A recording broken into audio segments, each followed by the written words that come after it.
എല്ലാവർക്കും welcome back പുതിയൊരു വീഡിയോയിലേക്ക്. കഴിഞ്ഞ കുറേ നാളുകളായിട്ട് ഈ ചാനലിൽ വീഡിയോ ഒന്നും വരുന്നുണ്ടായിരുന്നില്ല എന്നുള്ളത് എനിക്ക് എല്ലാവർക്കും അറിയാം. എൻ്റെ ലൈഫിൽ ഒരുപാട് ചേഞ്ചസ് ഉണ്ടായ ഒരു സമയമാണ്, കുറേ വലിയ ചേഞ്ചസ് ഉണ്ടായ ഒരു സമയമാണ് ഈ കഴിഞ്ഞു പോയത്. അതുകൊണ്ട് തന്നെ പല ഇൻകൺവീനിയൻസുകളൊക്കെ കൊണ്ട് തന്നെയാണ് വീഡിയോ ചെയ്യാൻ പറ്റായിരുന്നത്. അപ്പോൾ എന്തായാലും വീഡിയോ കാത്തിരുന്ന ആരെങ്കിലുമൊക്കെ ഉണ്ടെങ്കിൽ അവരോടെല്ലാം ഒരു ക്ഷമ ചോദിച്ചുകൊണ്ട് നമുക്ക് വീഡിയോയുടെ കണ്ടൻറ്റിലേക്ക് കിടക്കാം. ഇന്ന് നമ്മൾ സംസാരിക്കാൻ പോകുന്നത് എൻ്റെ കഴിഞ്ഞ വീഡിയോയുടെ താഴെ വന്നൊരു കമൻറ്റിനെ ബേസ് ചെയ്തിട്ടാണ്. അപ്പോൾ ആ കമൻ്റ് എന്ന് പറഞ്ഞാൽ ഇങ്ങനെയാണ്: എന്താണ് ഒരു നിരീശ്വരവാദിക്ക് ശരിയും തെറ്റും? എന്താണ് ഒരു നിരീശ്വരവാദിയുടെ ശരിയുടെയും തെറ്റിൻ്റെയും അടിസ്ഥാനം? അപ്പോൾ ഇത് ഞാൻ വിചാരിക്കുന്ന ഒരു തീയിസ്റ്റിക് സൈഡിൽ നിന്ന് വന്നിരിക്കുന്ന ഒരു ചോദ്യമാണ്. ഡ്രീം ഹണ്ടർ 2121 എന്ന് പറയുന്ന ഒരു അക്കൗണ്ടിൽ നിന്നാണ് ഈ ചോദ്യം വന്നിരിക്കുന്നത്. ഒരു വിശ്വാസിയെ സംബന്ധിച്ചിടത്തോളം കുറച്ചൊക്കെ ഈ വിഷയങ്ങളെക്കുറിച്ച് പഠിക്കാൻ ശ്രമിക്കുന്ന ഒരാളാണെങ്കിൽ സ്വാഭാവികമായിട്ടും തോന്നാവുന്നൊരു സംശയം ആണ്. ഇപ്പോൾ എന്നെ സംബന്ധിച്ച് എനിക്ക് എൻ്റെ മതം പറയുന്ന ശരിയും തെറ്റും, നന്മയും തിന്മയും അല്ലെങ്കിൽ മൊറാലിറ്റി ഉണ്ട്. പക്ഷേ ഒരു നിരീശ്വരവാദിയെ സംബന്ധിച്ചിടത്തോളം അയാൾക്ക് ശരിയും തെറ്റും ഉണ്ടോ, അല്ലെങ്കിൽ അതിന് യാതൊരു അടിസ്ഥാനവും ഇല്ല, ഉണ്ടെങ്കിൽ തന്നെ അതിന് എന്തെങ്കിലും അടിസ്ഥാനമുണ്ടോ എന്നൊക്കെയുള്ള ചോദ്യങ്ങൾ സ്വാഭാവികം. അപ്പോൾ ഇതിനെ നമുക്ക് എങ്ങനെ അഡ്രസ്സ് ചെയ്യാം എന്നുള്ളത് നോക്കാം. അതിന് മുന്നേ ആയിട്ട് നമുക്കൊരു വലിയ കോണ്ടെക്സ്റ്റ് ആവശ്യമാണ്. അതായത് ഈ മൊറാലിറ്റി എന്താണ്, എത്തിക്സ് എന്താണ്, ഇതിലുള്ള പല ബ്രാഞ്ചസ് എന്തൊക്കെയാണ്. അപ്പോൾ ഒരു വലിയൊരു കോണ്ടെക്സ്റ്റ് സെറ്റ് ചെയ്യുക എന്നുള്ളത് അത്യാവശ്യമാണ്. ആയതിനാൽ നമ്മൾ പല സെക്ഷൻസായിട്ട് പല വീഡിയോസായിട്ടാണ് ചെയ്യുന്നത്. നമ്മൾ ഈ കോണ്ടെക്സ്റ്റ് സെറ്റ് ചെയ്യുന്നതിൻ്റെ ഭാഗമായിട്ട് നമ്മൾ ആദ്യം തുടങ്ങാൻ പോകുന്നത് എന്താണ് മൊറാലിറ്റി എന്ന് പറഞ്ഞുകൊണ്ടാണ്. മൊറാലിറ്റി എന്ന് പറഞ്ഞാൽ നമ്മളതിൻ്റെ കൃത്യമായ ഡെഫിനിഷൻ നോക്കാൻ പോയി കഴിഞ്ഞാൽ, ഇപ്പോൾ സ്റ്റാൻഫോർഡ് എൻസൈക്ലോപീഡിയ ഫിലോസഫി എടുത്തു കഴിഞ്ഞാൽ നമുക്ക് നോക്കാം. ഒരു എൻ്റയർ പേജ് എന്താണ് മൊറാലിറ്റി എന്നുള്ളതിനെ അഡ്രസ്സ് ചെയ്യുന്ന ഒരു എൻ്റയർ പേജ് ഉണ്ട്. ഫിലോസഫിയിലുള്ള ഏതൊരു കാര്യം എടുത്തു കഴിഞ്ഞാലും പ്രോപ്പർ ഡെഫിനിഷൻ, ഏറ്റവും ഫണ്ടമെൻ്റലി നമ്മൾ നോക്കിക്കഴിഞ്ഞാൽ എന്താണ് ഡെഫിനിഷൻ എന്നുള്ളതിനെപ്പറ്റി തന്നെ പല തർക്കങ്ങളുണ്ടാവും. അപ്പോൾ ഇത് മൊറാലിറ്റിയുടെ കേസിലും വ്യത്യസ്തമല്ല. എന്താണ് പ്രോപ്പർലി ഒരു ഡെഫിനിഷൻ ഓഫ് മൊറാലിറ്റി എന്നുള്ളതിനെപ്പറ്റി പലതരം വ്യൂസ് ഉണ്ട്. പക്ഷേ ഇങ്ങനെയാണെങ്കിലും ഇതിൽ ഡിബേറ്റ്സ് നടക്കുന്നുണ്ടെങ്കിലും എന്താണ് മൊറാലിറ്റി എന്നുള്ളതിനെപ്പറ്റി ചില കാര്യങ്ങൾ മിനിമം നമുക്ക് എല്ലാവർക്കും അറിയാം. അറ്റ്ലീസ്റ്റ് ചില കാര്യങ്ങളെങ്കിലും നമുക്കറിയാം. ആ കാര്യങ്ങൾ വെച്ചുകൊണ്ട് നമുക്ക് തുടങ്ങാം, അതിൻ്റെ ആവശ്യമുള്ളൂ. ഏറ്റവും കുറഞ്ഞത് മൊറാലിറ്റി എന്ന് പറഞ്ഞാൽ ശരിയെയും തെറ്റിനെയും, നന്മയും തിന്മയും, അല്ലെങ്കിൽ എന്ത് ചെയ്യണം എന്ത് ചെയ്യരുത് എന്നുള്ളതിനെയൊക്കെ സംബന്ധിക്കുന്ന ഒരു കാര്യമാണെന്ന് ഏറ്റവും മിനിമം നമുക്കറിയാം. അപ്പോൾ ഇത് വെച്ചുകൊണ്ട് നമുക്ക് തുടങ്ങിയാൽ മതി. അപ്പോൾ മൊറാലിറ്റി എന്ന് പറയുന്നത് നമ്മൾ എന്താണ് ചെയ്യരുതാത്തത്, എന്താണ് ചെയ്യേണ്ടത് എന്നുള്ളതിലേക്കൊക്കെ ഗൈഡ് ചെയ്യുന്ന ഒരു പ്രിൻസിപ്പിളോ അല്ലെങ്കിൽ ഒരു സെറ്റ് ഓഫ് പ്രിൻസിപ്പിൾസോ ഒക്കെയാണ് എന്ന് നമുക്ക് കരുതാം. ഇനി ഇങ്ങനെയാണെങ്കിൽ പലതരത്തിലുള്ള മോറൽ തിയറീസ് ഉണ്ട്. അപ്പോൾ ഒരു മോറൽ തിയറി എന്ന് പറയുന്ന സമയത്ത് അത് അഡ്രസ്സ് ചെയ്യാൻ ശ്രമിക്കുന്ന ചില കാര്യങ്ങളുണ്ട്. ഒന്ന്, ഈ പറഞ്ഞതുപോലെ എന്താണ് ചെയ്യരുതാത്തത് അല്ലെങ്കിൽ എന്താണ് ചെയ്യേണ്ടത് എന്നുള്ളതിലേക്ക് ഗൈഡ് ചെയ്യാൻ പറ്റുന്നുണ്ടോ, അല്ലെങ്കിൽ അത് പറ്റണം ഒരു മോറൽ തിയറിക്ക്. പിന്നെ എന്തുകൊണ്ടാണ് ഒരു ആക്ഷൻ ശരിയും തെറ്റും ആകുന്നത് എന്നുള്ളത് പറയാൻ പറ്റണം ഒരു മോറൽ തിയറി. ഇതൊന്നും അല്ലാതെ നമ്മളുടെ മോറൽ ഇൻറ്റ്യൂഷൻസ് എന്ന് പറയുന്ന ഒരു സംഗതിയുണ്ട്. അതായത് നമ്മളൊരു ആക്ഷൻ കാണുന്ന സമയത്ത്, ഇപ്പോൾ ഒരു കൊലപാതകം നമ്മൾ കാണുന്ന സമയത്ത് നമുക്കൊരു ഇൻറ്റ്യൂറ്റീവ്ലി തോന്നും ഇത് തെറ്റാണ് എന്നുള്ളത്. അല്ലെങ്കിൽ ഒരാളൊരു ചാരിറ്റി ചെയ്യുന്ന സമയത്ത് നമുക്ക് ഇൻറ്റ്യൂറ്റീവ്ലി ഇതൊരു നല്ല കാര്യമാണ് എന്ന് തോന്നും. അപ്പോൾ ഈ ഒരു തോന്നൽ എന്ന് പറയുന്നത്, അല്ലെങ്കിൽ ഈ നമ്മളുടെ മനുഷ്യർക്ക് പൊതുവേ ഉള്ള ഇങ്ങനെയുള്ള തോന്നലുകളെ, ഒബ്വിയസ്ലി മനുഷ്യരെല്ലാവരും വ്യത്യസ്തരായ പേഴ്സണാലിറ്റീസ് ഉള്ള ആളുകളാണ്. അതുകൊണ്ട് തന്നെ വേരിയേഷൻസ് ഉണ്ടാവും. അന്നേരം ജനറലി നമുക്ക് ഉള്ള ഇതുപോലെയുള്ള മോറൽ ഇൻറ്റ്യൂഷൻസ് ഉണ്ടല്ലോ, ഇങ്ങനെയുള്ള മോറൽ ഇൻറ്റ്യൂഷൻസിന് ഒരു പ്രോപ്പർ അക്കൗണ്ട് കൊടുക്കാൻ പറ്റുക എന്നുള്ളതും ഒരു മോറൽ തിയറിയെ സംബന്ധിച്ച് ഒരു വിന്നാണ്. അല്ലെങ്കിൽ അത് ഒരു മോറൽ തിയറി ഒരു പരിധി വരെയെങ്കിലും സാറ്റിസ്ഫൈ ചെയ്യേണ്ട ഒരു കാര്യമാണ്. ഇപ്പോൾ നേരെ ഓപ്പോസിറ്റ് എക്സാമ്പിൾ എടുത്തു കഴിഞ്ഞാൽ, ഇപ്പോൾ ഒരാളൊരു മോറൽ തിയറി കൊണ്ടുവരികയാണ്. ആ മോറൽ തിയറി അനുസരിച്ച് പറയുന്ന എല്ലാ കാര്യങ്ങളും, അല്ലെങ്കിൽ അതനുസരിച്ച് കൊലപാതകം എന്ന് പറയുന്നത് ശരിയായ നല്ല ഒരു കാര്യമായിട്ട് വരും, അത് നമ്മളെല്ലാവരും ചെയ്യേണ്ട ഒരു കാര്യമായിട്ട് വരും. അങ്ങനെ ഒരു മോറൽ തിയറിയാണെന്ന് വിചാരിക്കുക. ഫോർ എക്സാമ്പിൾ, ഇപ്പോൾ റേപ്പ് എന്ന് പറയുന്നത് എല്ലാവരും ചെയ്യേണ്ട ഒരു കാര്യമാണ് എന്നുള്ള ഒരു നോം കൊണ്ടുവരുന്ന ഒരു മോറൽ തിയറിയാണെന്ന് വിചാരിക്കുക. നേരെ മറിച്ച് ചാരിറ്റി എന്ന് പറയുന്നത് വളരെ മോശമായിട്ടുള്ളൊരു കാര്യമാണ്. അല്ലെങ്കിൽ മുതിർന്നവരെ ബഹുമാനിക്കുക എന്ന് പറയുന്നത് വളരെ മോശം കാര്യമാണ്, ആരും ചെയ്യരുത് എന്നുള്ള രീതിയിലുള്ള ഒരു മോറൽ തിയറി ആരെങ്കിലും കൊണ്ടുവരികയാണെന്ന് വിചാരിക്കുക. അങ്ങനെയുള്ള ഒരു മോറൽ തിയറിക്ക് ചിലപ്പോൾ ഇൻറ്റേർണലി കൺസിസ്റ്റൻ്റ് ആയിട്ടുള്ള ഒരു മോറൽ തിയറി ആകാനും പറ്റിയേക്കും. പക്ഷേ ഇങ്ങനെയുള്ളൊരു മോറൽ തിയറി ആരും സീരിയസ് ആയിട്ട് എടുക്കത്തില്ല. കാരണം ഇത് നമ്മളുടെ മോറൽ ഇൻറ്റ്യൂഷൻ, നമ്മളുടെ ഒരു റിയാലിറ്റിക്ക് നേരെ എക്സാക്റ്റ് ഓപ്പോസിറ്റ് ആയിട്ടുള്ള ഒരു കാര്യമാണ്. അതിനെ ഒരു രീതിയിലും എക്സ്പ്ലെയിൻ ചെയ്യാൻ പറ്റാത്ത ഒരു കാര്യമാണ്. അപ്പോൾ അതുകൊണ്ട് ഇങ്ങനെയുള്ള തിയറികൾ ആരെങ്കിലും കൊണ്ടുവരുവാണെങ്കിൽ അതിനെ നമുക്ക് നേരെ റിജക്റ്റ് ചെയ്യാം. അപ്പോൾ നമ്മുടെ മോറൽ ഇൻറ്റ്യൂഷൻസിനെ ഒരു പരിധിവരെയെങ്കിലും അക്കൗണ്ട് ചെയ്യാൻ പറ്റുക എന്നുള്ളതും ഒരു മോറൽ തിയറി അറ്റംപ്റ്റ് ചെയ്യുന്നൊരു കാര്യമാണ്. ഇത്രയും നമ്മൾ മനസ്സിലാക്കുക മൊറാലിറ്റിയെക്കുറിച്ച്. ഇനി എത്തിക്സ് എന്ന് പറയുന്നൊരു ടേം. എത്തിക്സ് എന്ന് പറഞ്ഞാൽ സ്റ്റഡി ഓഫ് മൊറാലിറ്റി അല്ലെങ്കിൽ ഫിലോസഫി ഓഫ് മൊറാലിറ്റി എന്നുള്ളത് മനസ്സിലാക്കുക. എത്തിക്സ് തന്നെ പല ബ്രാഞ്ചസ് ഉണ്ട്. ഇപ്പോൾ മെറ്റാ എത്തിക്സ് ഉണ്ട്, നോർമേറ്റീവ് എത്തിക്സ് ഉണ്ട്, ഡിസ്ക്രിപ്റ്റീവ് എത്തിക്സ് ഉണ്ട്, പിന്നെ അപ്ലൈഡ് എത്തിക്സ് ഉണ്ട്. ഇങ്ങനെ പല പല ബ്രാഞ്ചസ് ഉണ്ട് എത്തിക്സിന്. അപ്പോൾ ഇതൊരു അക്കാഡമിക് ഫീൽഡ് ഓഫ് സ്റ്റഡിയാണ് എത്തിക്സ് എന്ന് പറയുന്നത്. ഇതിൽ ഓരോന്നും എന്താണെന്നുള്ള ബ്രീഫ്ലി ഒന്ന് നോക്കിയപ്പോൾ അത് ഡീറ്റെയിൽ ആയിട്ട് നമുക്ക് പിന്നീട് നോക്കാം. അപ്പം മെറ്റ എത്തിക്സ് എന്ന് പറഞ്ഞാൽ മെറ്റ എന്ന് പറയുന്ന വാക്കിൻ്റെ അർത്ഥം ബിയോണ്ട് എന്നുള്ളതാണ്. ഇപ്പോൾ അതൊരു ഗ്രീക്ക് വേർഡാണെന്നാണ് എനിക്ക് തോന്നുന്നത്. ഇപ്പം ബിയോണ്ട് എത്തിക്സ്, അതായത് എത്തിക്സിനും മേലെ, എത്തിക്സിനും അപ്പുറം എന്ന് പറയുന്ന ഒരു അർത്ഥമാണ് വരുന്നത്. നോർമേറ്റീവ് എത്തിക്സിൻ്റെ അല്ലെങ്കിൽ നോർമേറ്റീവ് എത്തിക്കൽ തിയറീസിൻ്റെയൊക്കെ ഒരു ഫൗണ്ടേഷൻ വരുന്നത് മെറ്റ എത്തിക്സിലാണ്. ഇപ്പോൾ ഫിസിക്സിൻ്റെ ഫൗണ്ടേഷൻ എന്ന് പറയുന്നത് മെറ്റാഫിസിക്സിലാണ്. ഫിസിക്സിൻ്റെ ഫൗണ്ടേഷൻസ് പഠിക്കുന്ന ഒരു ശാഖയാണ് മെറ്റാഫിസിക്സ് എന്ന് പറയുന്നത്. അപ്പോൾ ഇങ്ങനെ എത്തിക്സിൻ്റെ ഫൗണ്ടേഷൻസ് പഠിക്കുന്ന ഒരു ശാഖയാണ്, അല്ലെങ്കിൽ അതിനെക്കുറിച്ച് എൻക്വയറി ചെയ്യുന്ന ഒരു ശാഖയാണ് മെറ്റാഫിസിക്സ് എന്ന് പറയുന്നത്. ഓക്കെ, എനിക്ക് തോന്നുന്നത് കുറച്ചുകൂടി ഡീറ്റെയിൽ ആയിട്ട് മനസ്സിലാക്കണമെങ്കിൽ നമ്മൾ ഈ മറ്റ് സംഭവങ്ങൾ എന്താണെന്ന് മനസ്സിലാക്കണം. ഇപ്പോൾ ഡിസ്ക്രിപ്റ്റീവ് എത്തിക്സ് എന്താണെന്ന് ഞാൻ പറയാം. കഴിഞ്ഞ കാലങ്ങളിലെയോ അല്ലെങ്കിൽ ഇന്നത്തെ കാലത്തെയോ പല സമൂഹങ്ങളിൽ ജീവിച്ചിരിക്കുന്ന പല ആളുകളുടെയും മോറൽ പ്രാക്ടീസസിനെ ഡിസ്ക്രൈബ് ചെയ്യുന്ന ഒരു കാര്യമാണ് ഡിസ്ക്രിപ്റ്റീവ് എത്തിക്സ് എന്ന് പറയുന്നത്. അതായത് സിംപ്ലി പണ്ട് കാലങ്ങളിലെ ആളുകൾ ഇന്ന കാര്യങ്ങളെയാണ് ശരിയായിട്ട് കണ്ടിരുന്നത്, അല്ലെങ്കിൽ അവർ ഇന്ന ഒരു പ്രിൻസിപ്പിളിനെയാണ് മോറൽ പ്രിൻസിപ്പിളായിട്ട് കണ്ടിരുന്നത്. ഇനി കഴിഞ്ഞ കാലത്തേക്ക് പോകണ്ട, ഇന്നത്തെ കാലത്ത് തന്നെ പല സൊസൈറ്റികളിലെ ആളുകൾ ഇങ്ങനെയാണ് മൊറാലിറ്റിയെ കാണുന്നത്, ഇന്നതൊക്കെയാണ് ശരിയായിട്ട് കാണുന്നത്, തെറ്റായിട്ട് കാണുന്നത് എന്നൊക്കെയുള്ളത് ഡിസ്ക്രൈബ് ചെയ്യുകയാണ് ഡിസ്ക്രിപ്റ്റീവ് എത്തിക്സിൽ ചെയ്യുന്നത്. നോർമേറ്റീവ് എത്തിക്സിലേക്ക് പോയി കഴിഞ്ഞാൽ ശരി, ഈ പറഞ്ഞ പോലെ ഡിസ്ക്രിപ്ഷൻസ് ഒക്കെ ഉണ്ട്, പക്ഷേ അതിരിക്കെ എന്താണ് ആക്ച്വലി ശരിയായിട്ടുള്ള കാര്യങ്ങൾ, അല്ലെങ്കിൽ എന്താണ് ആക്ച്വലി തെറ്റായിട്ടുള്ള കാര്യങ്ങൾ, എന്താണ് ആക്ച്വലി നമ്മൾ ചെയ്യേണ്ട കാര്യങ്ങൾ, ചെയ്യരുതാത്ത കാര്യങ്ങൾ എന്നുള്ളതിനെയൊക്കെ ഡീൽ ചെയ്യുന്ന അല്ലെങ്കിൽ അതിനെക്കുറിച്ച് പഠിക്കുന്നതാണ് നോർമേറ്റീവ് എത്തിക്സ് എന്ന് പറയുന്നത്. നോർമേറ്റീവ് എത്തിക്സിനെ നമ്മൾ 3 കാറ്റഗറീസ് ആയിട്ട് ഡിവൈഡ് ചെയ്യാം ഇൻ ജനറൽ.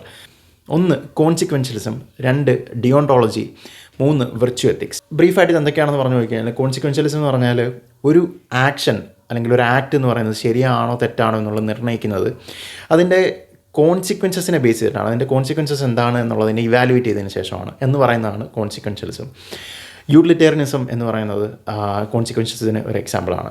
അതായത് ഒരു ആക്ഷൻ ശരിയാണോ തെറ്റാണോ എന്നുള്ളത് നിർണ്ണയിക്കുന്നത് അതിൻ്റെ ആ ആക്ഷൻ വഴി ഉണ്ടാകുന്ന കോൺസിക്വൻസസ് ഏതെങ്കിലും ഒരു പർട്ടിക്കുലർ യൂട്ടിലിറ്റിയെ മാക്സിമൈസ് ചെയ്യുന്നുണ്ടോ, ഡിസ്യൂട്ടിലിറ്റിയെ മിനിമൈസ് ചെയ്യുന്നുണ്ടോ എന്നുള്ളതിനെ ബേസ് ചെയ്തിട്ടാണെന്ന് പറയുന്നതാണ് യൂട്ടിലിറ്റേറിയനിസം. അപ്പോൾ ഈ യൂട്ടിലിറ്റി എന്ന് പറയുന്നത് എന്തും ആകാം. ഇപ്പോൾ ഹാപ്പിനെസ് ആവാം, അല്ലെങ്കിൽ വെൽനെസ് ആവാം, അല്ലെങ്കിൽ ഇപ്പോൾ പ്ലഷർ ആവാം. ഇങ്ങനെ എന്ത് വേണമെങ്കിലും പ്ലഷർ മാക്സിമൈസ് ചെയ്യുന്നുണ്ടോ, മിനിമൈസ് ചെയ്യുന്നുണ്ടോ. പ്ലഷർ മാക്സിമൈസ് ചെയ്യുന്നുണ്ടെങ്കിൽ അത് നല്ല ആക്റ്റാണ്, മിനിമൈസ് ചെയ്യുന്നുണ്ടെങ്കിൽ അത് മോശം ആക്റ്റാണ്. ഹാപ്പിനെസ്, ജനറൽ പോപ്പുലേഷൻ്റെ ഹാപ്പിനെസ് മാക്സിമൈസ് ചെയ്യുന്നുണ്ടെങ്കിൽ നല്ല ആക്റ്റാണ്, ഇല്ലെങ്കിൽ അത് മോശം ആക്റ്റാണ്. ഇങ്ങനെയൊക്കെയുള്ള സംഗതികളാണ് യൂട്ടിലിറ്റേറിയനിസത്തിൽ വരുന്നത്. അപ്പോൾ യൂട്ടിലിറ്റേറിയനിസം എന്ന് പറയുന്നത് ഈ പറഞ്ഞ പോലെ കോൺസിക്വൻഷ്യലിസത്തിൽ വരുന്ന ഒരു തിയറിയാണ്. ഇനി ഡിയോണ്ടോളജി എന്ന് പറഞ്ഞാൽ നേരെ എക്സാക്റ്റ് ഓപ്പോസിറ്റാണ്. കോൺസിക്വൻഷ്യലിസത്തിൻ്റെ നേരെ എക്സാക്റ്റ് ഓപ്പോസിറ്റാണ്. ഡിയോണ്ടോളജിയിൽ ഒരു ഡിയോണ്ടോളജിക്കൽ തിയറി അനുസരിച്ച് ഒരു കാര്യം ശരിയാണോ തെറ്റാണോ എന്ന് നിർണ്ണയിക്കുന്നത് ഒരിക്കലും അതിൻ്റെ കോൺസിക്വൻസസിനെ അളന്നു നോക്കിയിട്ടല്ല. പകരം അതൊരു മോറൽ റൂൾ ഫോളോ ചെയ്യുന്നുണ്ടോ, ആ ആക്ട്, ഒരാൾ ചെയ്ത ഒരു ആക്ട് മോറൽ റൂൾ ഫോളോ ചെയ്യുന്നുണ്ടോ എന്നുള്ളതിനെ അടിസ്ഥാനമാക്കിയിട്ട് മാത്രമാണ്. മോറൽ റൂൾ അല്ലെങ്കിൽ മോറൽ ലോ ഫോളോ ചെയ്യുന്നുണ്ടോ. ആ മോറൽ ലോ എന്താണെന്നുള്ളത് ഡിയോണ്ടോളജി പറയുന്നില്ല. അത് പലതരത്തിലുള്ള ഡിയോണ്ടോളജിക്കൽ തിയറീസ് അതെന്താണ് എന്നുള്ളത് പറയുന്നുണ്ട്. ഡിയോണ്ടോളജി എന്ന് പറഞ്ഞാൽ ഇതിൻ്റെ ഒരു അംബ്രല്ല ടേമായിട്ട് മാത്രം കണ്ടാൽ മതി. മോറൽ ലോ ഫോളോ ചെയ്യുക, ആ മോറൽ ലോ ഫോളോ ചെയ്യുന്നുണ്ടെങ്കിൽ അത് ശരിയായ ആക്റ്റാണ്, ഫോളോ ചെയ്യുന്നില്ലെങ്കിൽ അത് തെറ്റായ ആക്റ്റാണ്. No matter what the consequences are. Consequences നല്ലതായിരിക്കാം, ചീത്തയായിരിക്കാം, അതൊന്നും തന്നെ ഒരു ആക്ട് ശരിയാകുന്നതിനെയോ തെറ്റാകുന്നതിനെയോ അഫക്റ്റ് ചെയ്യുന്നില്ല. ഇനി വിർച്വൽ എത്തിക്സ് എന്ന് പറയുന്നത് ആസ് എ മാൻ അയാളുടെ ഹയസ്റ്റ് വിർച്യൂസിന് അനുസരിച്ച് ജീവിക്കുക എന്നുള്ളതാണ് ഒരു മനുഷ്യനെ സംബന്ധിച്ചിടത്തോളം നല്ല ജീവിതം അല്ലെങ്കിൽ റൈറ്റായിട്ടുള്ള ജീവിതം എന്ന് പറയുന്നത്. നേരെ തിരിച്ച് അതിന് ഓപ്പോസിറ്റായിട്ട് ഈ ഹയസ്റ്റ് വിർച്യൂസിന് ഓപ്പോസിറ്റായിട്ട് ജീവിക്കുക എന്ന് പറഞ്ഞാൽ അതൊരു മോശം ജീവിതമാണ്, അല്ലെങ്കിൽ ഒരു റോങ് ആയിട്ടുള്ള ഒരു ജീവിതമാണ്. ഒരു മാൻ എന്നുള്ള നിലയ്ക്ക് ഹയസ്റ്റ് വിർച്യൂ എന്ന് പറയുന്നത് അയാളുടെ റാഷണൽ തിങ്കിങ് ആണ്, ഫിലോസഫിക്കൽ ജീവിതമാണ്, അല്ലെങ്കിൽ ഫിലോസഫൈസ് ചെയ്യാനുള്ള ശേഷിയാണ്. അങ്ങനെയുള്ള പല വിർച്യൂസ് നമുക്ക് ഉണ്ട്. അപ്പോൾ ഇതിലേതാണ് ഹയസ്റ്റ് വിർച്യൂ എന്നൊക്കെ ഉള്ളത്, അല്ലെങ്കിൽ ഏറ്റവും ടോപ്പ് ലെവലിലുള്ള വിർച്യൂസ് എന്നുള്ളത് വേറൊരു ഡിബേറ്റിൽ വരുന്ന കാര്യമാണ്. ഇതാണ് വിർച്യൂ എത്തിക്സ് എന്ന് പറയുന്നത്. വിർച്യൂ എത്തിക്സ് നമ്മൾ ഇന്നത്തെ കാലത്ത് സീരിയസ് ആയിട്ട് എടുക്കേണ്ട ഒരു കാര്യമാണെന്ന് എനിക്ക് പേഴ്സണലി തോന്നുന്നില്ല. എനിവേ, ഞാൻ സീരിയസ് ആയിട്ട് എടുക്കുന്നത് ഡിയോണോളജിയും കോൺസിക്വൻഷ്യലിസവും മാത്രമാണ്. ഇനി മെറ്റാ എത്തിക്സിലേക്ക് കിടക്കാം. അപ്പോൾ മെറ്റാ എത്തിക്സ് എന്ന് പറഞ്ഞാൽ ഞാൻ നേരത്തെ പറഞ്ഞ പോലെ ബിയോണ്ട് എത്തിക്സ് എന്ന് പറയുന്ന ഒരു മീനിങ് ആണ് വരുന്നത്. നമ്മൾ ഈ നോർമേറ്റീവ് എത്തിക്സിലൊക്കെ പല തിയറീസിനെ കുറിച്ചൊക്കെ പഠിച്ചു. അപ്പോൾ ആ തിയറീസ് എല്ലാം തന്നെ എന്താണ്, ഒരു ആക്ഷൻ ശരിയാണോ തെറ്റാണോ എന്നുള്ളത് കാറ്റഗറൈസ് ചെയ്യാൻ ഹെൽപ്പ് ചെയ്യുന്ന തിയറീസ് ആണ് എന്നുള്ളത് മനസ്സിലാക്കി. ഇനി മെറ്റാ എത്തിക്സിലേക്ക് വരുന്ന സമയത്ത് നമ്മൾ ഈ ശരിയുടെയും തെറ്റിൻ്റെയും നന്മയുടെയും തിന്മയുടെയും ഒക്കെ നേച്ചറാണ് നോക്കുന്നത്. അത് എന്ത് തരത്തിലുള്ള എക്സിസ്റ്റൻസുകളാണ് അത് എന്നുള്ളത്. ഇപ്പോൾ എന്തുകൊണ്ട് ഒരു കാര്യം, ഒരു പർട്ടിക്കുലർ മോറൽ തിയറി അനുസരിച്ചുള്ള ഒരു കാര്യം, അതിൽ ശരിയാണെന്ന് പറയുന്ന കാര്യം എന്തുകൊണ്ട് ശരിയാവുന്നു എന്നൊക്കെയുള്ള ചോദ്യം ഒരു മെറ്റാ എത്തിക്കൽ റൈമിൽ കിടക്കുന്ന ഒരു ചോദ്യമാണ്. നമ്മളിപ്പോൾ കഴിഞ്ഞ വീഡിയോയിൽ യൂത്ത് ഫ്രോഡ് ഡിലമയെ കുറിച്ചൊക്കെ സംസാരിച്ചായിരുന്നു. അപ്പോൾ എന്തുകൊണ്ട് ദൈവത്തിൻ്റെ കമാൻഡ്സ് ഫോളോ ചെയ്യുന്നത് നന്മയാവുന്നു എന്നുള്ള ഒരു ചോദ്യം, അതിന് വേറെ സ്റ്റാൻഡേർഡ് ഉണ്ടോ, അതോ അത് കമാൻഡ് ആയതുകൊണ്ടാണോ എന്നൊക്കെയുള്ള ആ ചോദ്യം കിടക്കുന്നത് ഒരു മെറ്റാ എത്തിക്കൽ റൈമിലാണ്. അപ്പോൾ ഏകദേശം ഒരു മെറ്റാ എത്തിക്സ് ഡീൽ ചെയ്യുന്നൊരു കാര്യം എന്താണെന്നുള്ളത് നിങ്ങൾക്ക് മനസ്സിലായി കാണുമെന്ന് വിചാരിക്കുന്നു. പിന്നെ ശരിയും തെറ്റും ഒബ്ജക്റ്റീവ് ആണോ, അത് റിയൽ ആണോ, അതോ അത് സബ്ജക്റ്റീവ് ആണോ എന്നൊക്കെയുള്ള ചോദ്യങ്ങളൊക്കെ വരുന്നതാണ് മെറ്റാ എത്തിക്സ്. അപ്പോൾ മെറ്റാ എത്തിക്സിൽ നമ്മൾ മനസ്സിലാക്കിയിരിക്കേണ്ട കാര്യം, അത് മെയിനായിട്ട് നമ്മൾ നോക്കിക്കഴിഞ്ഞാൽ 2 സ്കൂൾസാണുള്ളത്. മോറൽ റിയലിസവും മോറൽ ആൻറ്റി റിയലിസവും. ഒരു മോറൽ റിയലിസ്റ്റ് എടുക്കുന്ന 2 കമ്മിറ്റ്മെൻറ്റ്സ് ഉണ്ടാവും, മെയിൻ കമ്മിറ്റ്മെൻറ്റ്സ്. ഇതല്ലാതെ വേറെയും കമ്മിറ്റ്മെൻറ്റ്സ് ഉണ്ടാവാം, പക്ഷേ ഫണ്ടമെൻ്റലി മിക്ക ആളുകളും എടുക്കുന്ന 2 കമ്മിറ്റ്മെൻറ്റ്സ് ഉണ്ട്. ഇതിൽ തന്നെ ഒരെണ്ണം ചിലപ്പോൾ പല ആളുകളും എടുക്കാറുമില്ല. അപ്പോൾ എന്തായാലും ഈ 2 എന്ന് പറയുന്നത്, ഒന്നാമത്തെ, ഒരാളൊരു മോറൽ അട്ടറൻസ് നടത്തുന്ന സമയത്ത്, അതായത് ഇപ്പം ഞാൻ പറയുകയാണ് മേർഡർ ഈസ് റോങ് എന്ന് പറയുകയാണ്. അത് ആ ഒരു സെൻറ്റൻസ് എന്ന് പറയുന്നത് മോറൽ അട്ടറൻസ് ആണ്. മേർഡർ ഈസ് റോങ്, അല്ലെങ്കിൽ ഡൂയിങ് ചാരിറ്റി ഈസ് ഗുഡ് എന്ന് പറയുന്നത് ഒരു മോറൽ അട്ടറൻസ് ആണ്. അപ്പോൾ മേർഡർ ഈസ് റോങ് എന്ന് പറയുന്ന സമയത്ത് ആളുകൾ ഉദ്ദേശിക്കുന്നത് ഒരു സ്റ്റാൻഡ്സ് ഇൻഡിപെൻഡൻറ്റ് മോറൽ ഫാക്റ്റിലേക്ക് പോയിൻ്റ് ചെയ്യുകയാണ് ആൾ ഉദ്ദേശിക്കുന്നത്, അല്ലെങ്കിൽ അയാളുടെ ആ അട്ടറൻസ് കൊണ്ട് അർത്ഥമാവുന്നത് എന്നുള്ളതാണ് മോറൽ റിയലിസ്റ്റ് എടുത്തേക്കാവുന്ന ഒന്നാമത്തെ പൊസിഷൻ എന്ന് പറയുന്നത്. അപ്പോൾ ഇത് കുറച്ച് ഇപ്പോൾ ക്ലാരിഫൈ ആയില്ലെങ്കിലും ഞാൻ പിന്നീട് ഇത് കാര്യങ്ങൾ മുന്നോട്ട് പറഞ്ഞു പോകുന്ന സമയത്ത് ക്ലാരിഫൈ ചെയ്യുന്നതായിരിക്കും. അതുകൊണ്ട് ജസ്റ്റ് ഇത്രയും മനസ്സിലാക്കിയാൽ മതി. ഇനി രണ്ടാമത്തെ ക്ലെയിം എന്ന് പറയുന്നത്, അങ്ങനെയുള്ള കുറച്ച് സ്റ്റാൻഡ്സ് ഇൻഡിപെൻഡൻ്റ് ആയിട്ടുള്ള മോറൽ ഫാക്റ്റുകൾ ആക്ച്വലി എക്സിസ്റ്റ് ചെയ്യുന്നുണ്ട് ഈ ലോകത്ത്. ഇതാണ് രണ്ടാമത്തെ ക്ലെയിം. അപ്പോൾ ഒരു മോറൽ റിയലിസ്റ്റ് ചിലപ്പോൾ ഈ ഒന്നാമത്തെ ക്ലെയിം എടുത്തില്ല എന്ന് വരാം, പക്ഷേ തീർച്ചയായിട്ടും അയാൾ നെസസറി ആയിട്ടും രണ്ടാമത്തെ ക്ലെയിം എടുക്കണം. അതായത് സ്റ്റാൻഡ്സ് ഇൻഡിപെൻഡൻറ്റ് മോറൽ ഫാക്റ്റുകൾ എക്സിസ്റ്റ് ചെയ്യുന്നുണ്ട് എന്നുള്ള ആ ക്ലെയിം മസ്റ്റായിട്ട് ഒരു മോറൽ റിയലിസ്റ്റ് എടുത്തിരിക്കണം. അതെടുത്തില്ലെങ്കിൽ പിന്നെ അയാൾ മോറൽ റിയലിസ്റ്റ് അല്ല. ഓക്കെ, ഇനി അപ്പോൾ എന്താണ് ഈ സ്റ്റാൻഡ്സ് ഇൻഡിപെൻഡൻസ് എന്നുള്ളത് നമുക്ക് നോക്കാം. സ്റ്റാൻഡ്സ് എന്ന് പറഞ്ഞാൽ എന്താണ്? സ്റ്റാൻഡ്സ് എന്ന് പറഞ്ഞാൽ ഉദ്ദേശിക്കുന്നത് നമ്മളുടെ ചില മെൻ്റൽ സ്റ്റേറ്റ്സിനെയാണ്. അതായത് നമ്മളുടെ പ്രിഫറൻസസ്, ഗോൾസ്, നമ്മളുടെ വാല്യൂസ്, അല്ലെങ്കിൽ നമ്മളുടെ പല കാര്യങ്ങളോടുള്ള ആറ്റിറ്റ്യൂഡ്സ്, ഇങ്ങനെയൊക്കെയുള്ള നമ്മളുടെ ചില മെൻ്റൽ സ്റ്റേറ്റ്സിനെയാണ് സ്റ്റാൻസസ് എന്നുള്ളത് കൊണ്ട് ഉദ്ദേശിക്കുന്നത്, ആ വാക്കുകൊണ്ട് ഉദ്ദേശിക്കുന്നത്. ഇപ്പോൾ സ്റ്റാൻഡ്സ് ഇൻഡിപെൻഡൻറ്റ് ഫാക്റ്റ് എന്ന് പറഞ്ഞു കഴിഞ്ഞാൽ നമ്മളുടെ ഈ മെൻ്റൽ സ്റ്റേറ്റുകളെ ഡിപ്പെൻഡ് ചെയ്യാതെ, അല്ലെങ്കിൽ അതിൽ നിന്ന് ഇൻഡിപെൻഡൻ്റ് ആയിട്ട് ട്രൂ ആകാൻ സാധിക്കുന്ന ഫാക്റ്റുകൾ. എന്താണ് സ്റ്റാൻഡ്സ് ഇൻഡിപെൻഡൻറ്റ് ട്രൂത്തിനുള്ള എക്സാമ്പിൾ, അല്ലെങ്കിൽ സ്റ്റാൻഡ്സ് ഡിപ്പെൻഡൻറ്റ് ട്രൂത്തിനുള്ള എക്സാമ്പിൾ എന്താണ്? ഈ വ്യത്യാസം നമുക്ക് നോക്കാം. ബുർജ് ഖലീഫയാണ് മനുഷ്യർ നിർമ്മിച്ചിട്ടുള്ളതിൽ ഏറ്റവും ടോളസ്റ്റ് ആയിട്ടുള്ള ബിൽഡിംഗ് എന്നുള്ള ഒരു ഫാക്റ്റ് എടുക്കുക. ഇത് ട്രൂ ആകുന്നത് നമ്മളുടെ ഏതെങ്കിലും ആറ്റിറ്റ്യൂഡ്സിനെയോ ഗോൾസിനെയോ വാല്യൂസിനെയോ ഒക്കെ ഡിപ്പെൻഡ് ചെയ്തിട്ടാണോ, പ്രിഫറൻസുകളെയൊക്കെ ഡിപ്പെൻഡ് ചെയ്തിട്ടാണോ? അല്ല എന്നുള്ളതാണ് നമുക്ക് മനസ്സിലാകുന്ന കാര്യം. നമ്മളുടെ ബുർജ് ഖലീഫയോടുള്ള ആറ്റിറ്റ്യൂഡ് എന്ത് തന്നെ ആയാലും ബുർജ് ഖലീഫയാണ് ടോളസ്റ്റ് ബിൽഡിംഗ് എന്നുള്ള ആ ഫാക്റ്റിനെ അത് എഫക്റ്റ് ചെയ്യുന്നില്ല. ഇന്ത്യയുടെ തലസ്ഥാനം ന്യൂഡൽഹിയാണ് എന്നുള്ളൊരു ഫാക്റ്റ് എടുക്കുക. ന്യൂഡൽഹിയെക്കുറിച്ചോ ഇന്ത്യയെക്കുറിച്ചോ ഉള്ള നമ്മളുടെ സ്റ്റാൻസുകൾ ഒന്നും തന്നെ ഈ ഫാക്റ്റിനെ എഫക്റ്റ് ചെയ്യുന്നില്ല. ഇതുപോലെ പല എക്സാമ്പിൾസ് എടുക്കാം. ഇന്ത്യയുടെ പോപ്പുലേഷൻ 1.5 ബില്യൺ ആണ്. അല്ലെങ്കിൽ ഇനി വേറെ എന്തെങ്കിലും ഒരു ഫാക്റ്റ് എടുത്തു കഴിഞ്ഞാൽ, അതായത് ഇപ്പോൾ ഇതേ ഒരു റേറ്റിൽ പോയി കഴിഞ്ഞാൽ 10 വർഷം കഴിയുമ്പോൾ ഇന്ത്യയുടെ പോപ്പുലേഷൻ ചൈനയുടെ പോപ്പുലേഷനെ മറികടക്കും എന്നുള്ളതും ഒരു ഫാക്റ്റാണ്. ഒരു പ്രഡിക്ഷൻ ആണെങ്കിൽ പോലും ആ കണ്ടീഷൻസ് സാറ്റിസ്ഫൈ ചെയ്ത് കഴിഞ്ഞാൽ ഇത് ശരിയാകും എന്നുള്ളൊരു ഫാക്റ്റാണ്.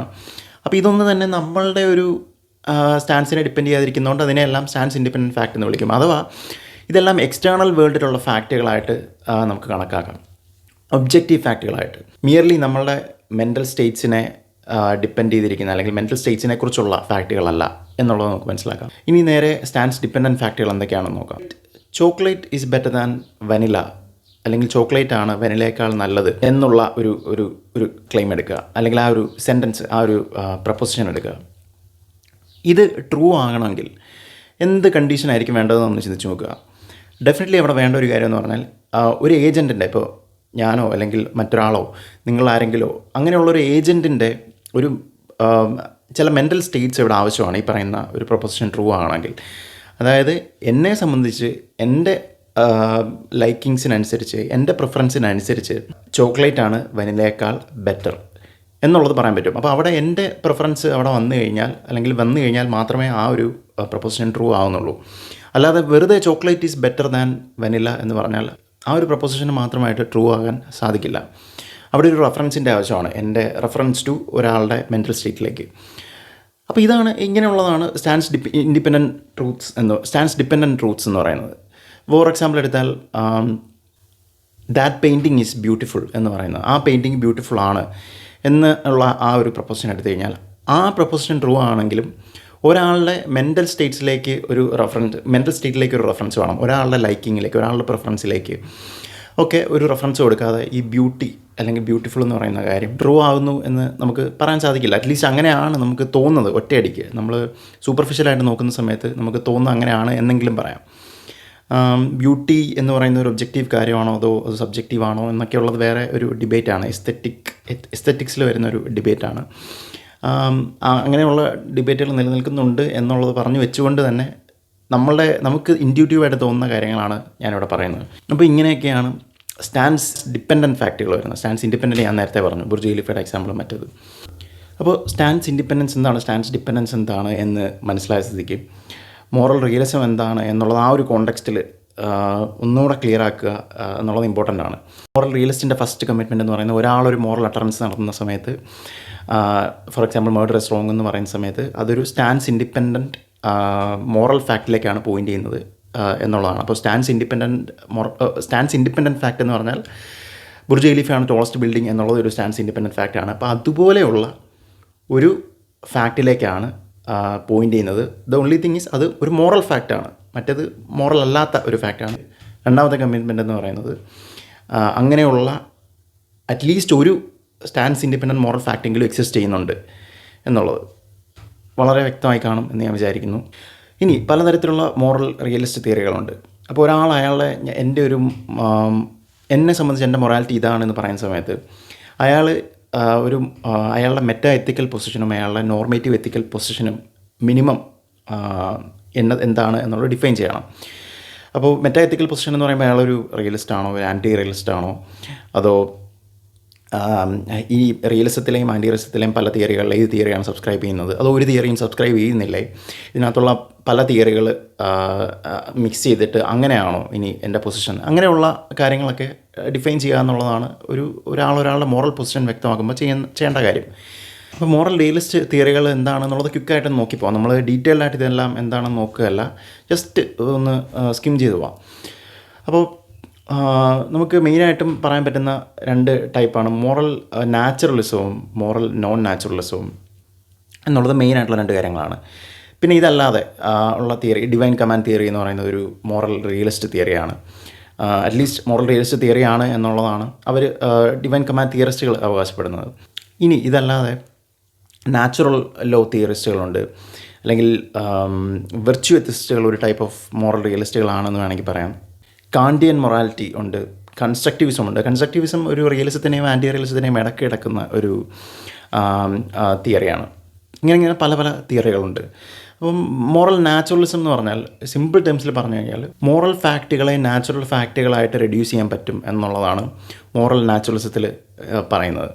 അതായത് മോറൽ ഫാക്റ്റുകൾ, ഗുഡ്നെസ് എന്ന് പറയുന്നതിനെ, അല്ലെങ്കിൽ റൈറ്റ് റോങ് എന്നൊക്കെ പറയുന്നതിനെ നമുക്ക് സിംപ്ലി നാച്ചുറൽ ഫാക്റ്റുകളിലേക്ക്, നമുക്കറിയാവുന്ന നാച്ചുറൽ ഫാക്റ്റുകളിലേക്ക് റെഡ്യൂസ് ചെയ്യാൻ പറ്റും.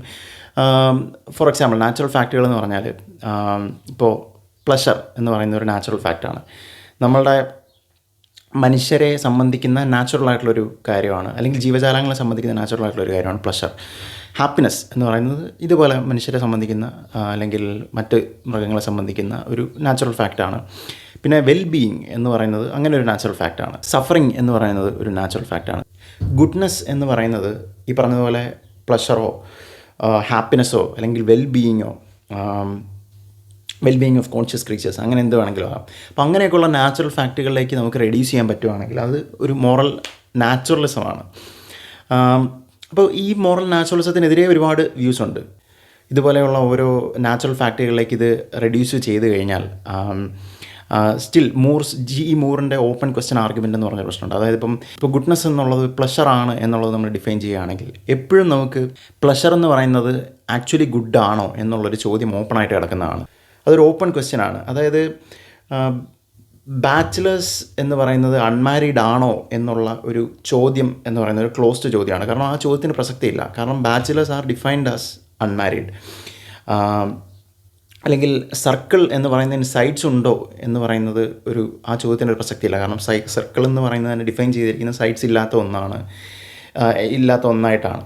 അപ്പോൾ ഇതെല്ലാം ക്ലോസ്ഡ് ക്വസ്റ്റ്യൻസ് ആണ്. പക്ഷേ ഗുഡ്നെസ് എന്ന് പറയുന്നത് പ്ലഷറാണ് എന്ന് പറയുന്നത് അത് ശരിക്കും പ്ലഷറാണോ എന്നുള്ള ചോദ്യത്തിന് ഒരു പ്രസക്തിയുണ്ട്. അത് ഓപ്പണാണ്. അതുകൊണ്ട് നമുക്കത് പ്ലഷറായിട്ട് ഡിഫൈൻ ചെയ്യാൻ പറ്റില്ല എന്ന് പറയുന്നൊരു മൂറിൻ്റെ ഒരു ഓപ്പൺ ക്വസ്റ്റ്യൻ ആർഗ്യുമെൻ്റ് ഉണ്ട്. അപ്പോൾ അത് പണ്ട് വളരെ ഫേമസ് ആയിരുന്ന ഒരു ആർഗ്യുമെൻ്റാണ്. പക്ഷേ ഇന്നത്തെ കാലത്ത് അതൊരു സീരിയസ് ക്വസ്റ്റ്യൻ ആയിട്ട് ആരും എടുക്കാറില്ല. കാരണം അതൊരു സെമാൻറ്റിക്സിൻ്റെ ഒരു പ്രശ്നമാണ്. അതല്ലാതെ ആക്ച്വൽ മെറ്റഫിസിക്സിലേക്ക് അതിനെ ട്രാൻസ്ലേറ്റ് ചെയ്യാൻ പറ്റില്ല എന്നുള്ളൊരു പ്രശ്നമൊക്കെ ഉണ്ട്. എനിവേ അങ്ങനെ ഒരു ആർഗ്യുമെൻ്റ് ഉണ്ട്. പിന്നെ അതല്ലാതെ നാച്ചുറൽ ഫാക്റ്റിലേക്ക് നമ്മൾ റെഡ്യൂസ് ചെയ്യാൻ പറ്റും എന്നുള്ളതാണെങ്കിൽ ഇപ്പം ഇങ്ങനെ ചെയ്യുകയാണെങ്കിൽ ഇതിലേത് നാച്ചുറൽ ഫാക്റ്റിലേക്ക് ഇത് റെഡ്യൂസ് ചെയ്യും എന്നുള്ളതാണ്. ഇതിലേത് നാച്ചുറൽ ഫാക്റ്റ് നമ്മൾ ചൂസ് ചെയ്യുന്നു എന്നുള്ളതൊരു ആർബിട്രറി ആയിട്ടുള്ളൊരു കാര്യമായിട്ട് മാറും. അത് വെൽനെസ് ആണോ, പ്ലഷറാണോ, അല്ലെങ്കിൽ വേറെ എന്തെങ്കിലും ഹാപ്പിനെസ് ആണോ, വെൽബീയിങ് ആണോ, ഇങ്ങനെയുള്ള കാര്യങ്ങളിലേക്ക് ഏതിലേക്ക് ചെയ്യും എന്നുള്ളതൊരു ആർബിട്രറി ആയിട്ടുള്ളൊരു കാര്യമായി മാറും. അതുകൊണ്ട് അതിന് ഒരു പ്രസക്തി ഇല്ലാതായി മാറും എന്നൊക്കെയുള്ള പ്രശ്നമുണ്ട്. ഇപ്പോൾ സാം ഹാരിസിനെ പോലെയുള്ള ഫിലോസഫർ അദ്ദേഹത്തിൻ്റെ ദ മോറൽ ലാൻഡ്സ്കേപ്പ് എന്ന് പറയുന്ന ബുക്കിൽ മോറൽ ഫാക്റ്റുകളെ വെൽബീയിങ് എന്ന് പറയുന്ന കോൺഷ്യസ് ക്രീച്ചേഴ്സിൻ്റെ വെൽബീയിങ് എന്ന് പറയുന്ന ഒരു നാച്ചുറൽ ഫാക്റ്റിലേക്ക് റെഡ്യൂസ് ചെയ്യാനാണ് ശ്രമിക്കുന്നത്. പ്ലഷറിനോ ഹാപ്പിനെസ്സിനോ പകരം വെൽബീയിങ് എന്നുള്ളൊരു വാക്ക് യൂസ് ചെയ്യുന്നത് ഈ പറയുന്ന ഒരു ഓപ്പൺ ക്വസ്റ്റ്യൻ ആർഗ്യുമെൻറ്റിനെ ഡോഡ്ജ് ചെയ്യാൻ വേണ്ടിയിട്ടാണ്. ഓപ്പൺ ക്വസ്റ്റ്യൻ ആർഗ്യുമെൻറ്റ് വെൽബീയിങ് ശരിക്കും നല്ലതാണോ എന്നുള്ളൊരു ചോദ്യം ചോദിക്കാൻ പറ്റില്ല. കാരണം വെൽബീയിങ് എന്ന് പറഞ്ഞാൽ തന്നെ ബൈ ഡെഫിനിഷൻ അത് ഒരു ഗുഡ് സ്റ്റേറ്റ് ഓഫ് ബീയിങ് ആണ് എന്നൊക്കെയുള്ള രീതിയിലാണ് അദ്ദേഹത്തിൻ്റെ ആർഗ്യുമെൻറ്റ് വരുന്നത്. പക്ഷെ സ്റ്റിൽ സാം ഹാരിസിൻ്റെ ഈ ഒരു മൊറാലിറ്റിയെ പറ്റി അല്ലെങ്കിൽ മോറൽ വ്യൂവിനെ പറ്റി ഒരുപാട് എതിർപ്പുകൾ ഉണ്ടായിട്ടുണ്ട്. അക്കാഡമിക് ആയിട്ടുള്ള പല കാര്യങ്ങളും അദ്ദേഹം ഡോഡ്ജ് ചെയ്തിട്ടാണ് അദ്ദേഹത്തിൻ്റെ ബുക്കിൽ പറയുന്നതിനെ പറ്റി. അതിനെക്കുറിച്ച് നമ്മൾ എന്തായാലും ഡീറ്റെയിൽ ആയിട്ട് സംസാരിക്കുന്നില്ല. അപ്പോൾ എന്തായാലും മോറൽ നാച്ചുറലിസം എന്താണ് എന്നുള്ളൊരു ഐഡിയ കിട്ടുകയാണ്. പിന്നെ ഇതിനെതിരെയുള്ള മറ്റൊരു എതിർപ്പ് എന്ന് പറയുന്നത് ഒരു ഈസ് ഔട്ട് ഗ്യാപ്പ് എന്ന് പറയുന്ന പ്രശ്നമുണ്ട്. അതായത് നാച്ചുറൽ ഫാക്റ്റുകളിലേക്ക് നമ്മൾ പ്യുവറായിട്ട് റെഡ്യൂസ് ചെയ്ത് കഴിഞ്ഞാൽ നമ്മൾ എല്ലാം ഡിസ്ക്രിപ്ഷനായി പോകും. നമുക്കറിയാവുന്ന എല്ലാ നാച്ചുറൽ ഫാക്റ്റുകളും ഡിസ്ക്രിപ്ഷൻ ഓഫ് തിങ്സ് ആണ്.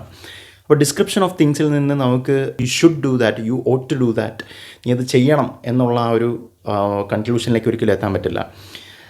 പ്രമിസുകളെല്ലാം ഇസ് അല്ലെങ്കിൽ ഡിസ്ക്രിപ്ഷൻസ് ആണെങ്കിൽ നമുക്ക് ഓട്ട് എന്ന് പറഞ്ഞൊരു കൺക്ലൂഷനിലേക്ക് എത്താൻ പറ്റില്ല, നാച്ചുറലി എത്താൻ പറ്റില്ല എന്ന് പറയുന്ന ഒരു ഒബ്ജെക്ഷൻ ഉണ്ട്. ഇതിനെല്ലാം കൗണ്ടർ ആർഗ്യുമെൻറ്റ്സ് ഉണ്ട്. പക്ഷേ ഇങ്ങനെയുള്ള പല ഒബ്ജെക്ഷൻസ് ഉണ്ട്. ഇസോട്ട് ഗ്യാപ്പ് ഞാൻ വിചാരിക്കുന്നത് മോറൽ നാച്ചുറലിസത്തിന് മാത്രമുള്ളതല്ല, എല്ലാ ടൈപ്പ് മോറൽ തിയറീസിനുമുള്ള ഒരു പ്രശ്നമാണ് എന്ന് തന്നെയാണ് ഞാൻ വിചാരിക്കുന്നത്. അതെന്താണെന്നുള്ളത് നമുക്ക് ഡീറ്റെയിൽ ആയിട്ട് ഡിസ്കസ് ചെയ്യാം ഈ ഒരു സീരീസിൻ്റെ അവസാനം.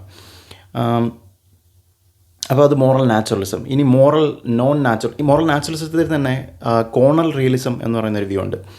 ആ ഒരു വ്യൂവിലാണെങ്കിൽ ഈ പറഞ്ഞതുപോലെ നമുക്ക് റെഡ്യൂസ് ചെയ്യാൻ പറ്റില്ല, അല്ലെങ്കിൽ അതൊരു നാച്ചുറലിസ്റ്റ് വ്യൂ ആണെങ്കിൽ പോലും മോറൽ ഫാക്റ്റുകളെ നാച്ചുറൽ ഫാക്റ്റുകളായിട്ട് റെഡ്യൂസ് ചെയ്യാൻ പറ്റില്ല എന്ന് പറയുന്ന മറ്റൊരു വ്യൂ ഉണ്ട്, നോൺ റിഡക്ഷനിസം എന്ന് പറയുന്ന ഒരു വ്യൂ. ഇനി അതല്ലാതെ മോറൽ നോൺ നാച്ചുറലിസത്തിലേക്ക് പോയി കഴിഞ്ഞാൽ അവരുടെ അഭിപ്രായം എന്ന് പറയുന്നത് മോറൽ ഫാക്റ്റുകളെ നാച്ചുറൽ ഫാക്റ്റുകളായിട്ട് റെഡ്യൂസ് ചെയ്യാൻ പറ്റില്ല എന്നുള്ളതാണ്. പലതരത്തിലുള്ള മോറൽ നോൺ നാച്ചുറലിസ്റ്റ് വ്യൂകളുണ്ടാവാം. ഇപ്പോൾ ഇൻറ്റ്യൂഷനിസം എന്ന് പറയുന്നത് അത്തരത്തിലുള്ളൊരു മോറൽ നാച്ചുറലിസ്റ്റ് വ്യൂ ആണ്, നോൺ നാച്ചുറലിസ്റ്റ് വ്യൂ ആണ്.